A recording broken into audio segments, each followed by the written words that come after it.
नमस्कार, मी पंजाब डक. राज्यातल्या सर्व शेतकऱ्याला सांगू इच्छितो की राज्यामध्ये सांगायचं 1 तारखेपर्यंत म्हणजे 1 ऑगस्ट पर्यंत जळगाव जिल्हा, धुळे जिल्हा, नंदुरबार जिल्हा, नाशिक, कळवण, त्याच्यानंतर अहिल्यानगरचा काही भाग, इकडे वैजापूर ह्या भागामध्ये म्हणजे आणखीन 2 दिवस म्हणजे थोडा भाग बदलत विखुरलेला स्वरूपाचा पाऊस पडणार आहे. म्हणून उत्तर महाराष्ट्रातल्या शेतकऱ्यांनी हा अंदाज लक्षात घ्या. पण राज्यात सांगायचं झालं तर पूर्व विदर्भ आणि पश्चिम विदर्भ, त्याच्यानंतर आपण काय करू, मराठवाड्याकडू.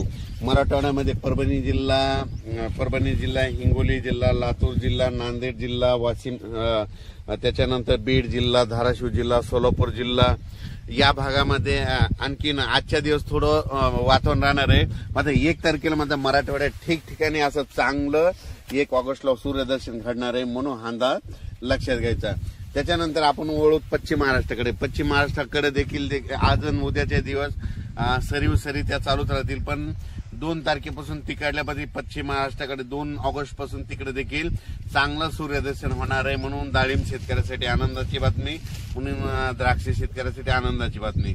त्याच्यानंतर काय करायचं, आपण पूर्व आणि पश्चिम विदर्भ 6-5-11 जिल्ह्यामध्ये म्हणजे वर्धा, नागपूर, भंडारा, गोंदिया, चंद्रपूर, त्याच्यानंतर अकोला, यवतमाळ, बुलढाणा, अमरावती या भागामध्ये पूर्व आणि पश्चिम म्हणजे 6-5-11 जिल्ह्यामध्ये तिकडं आणखीन 1 तारखेपर्यंत थोडं ढगाळ वातावरण आणि तुरळक ठिकाणी पाऊस देखील असणार आहे. पण 2 तारखेला मात्र चांगलं असं सूर्यदर्शन होणार आहे. 2 तारखेपासून ते 8 ऑगस्ट पर्यंत चांगलं सूर्यदर्शन घडणार आहे. म्हणून तुम्ही ती शेतीची कामे आटपा. त्याच्यानंतर कोकण मध्ये सांगायचं झालं तर सांगली, कोल्हापूर, सोलापूर, पुणे हे कोकण पट्टीचा पाऊस मात्र त्या सरी मात्र 10 मिनिटाच्या 5 मिनिटाच्या कोकणातल्या सरी चालू राहतील, म्हणून हे लक्षात घ्या. त्याच्यानंतर कर्नाटकमध्ये बेळगाव, निपाणी त्या भागात देखील म्हणजे सरी थोड्याफार येणार आहेत, म्हणून कर्नाटकच्या शेतकऱ्यांनी हे देखील अंदाज घ्यायचा.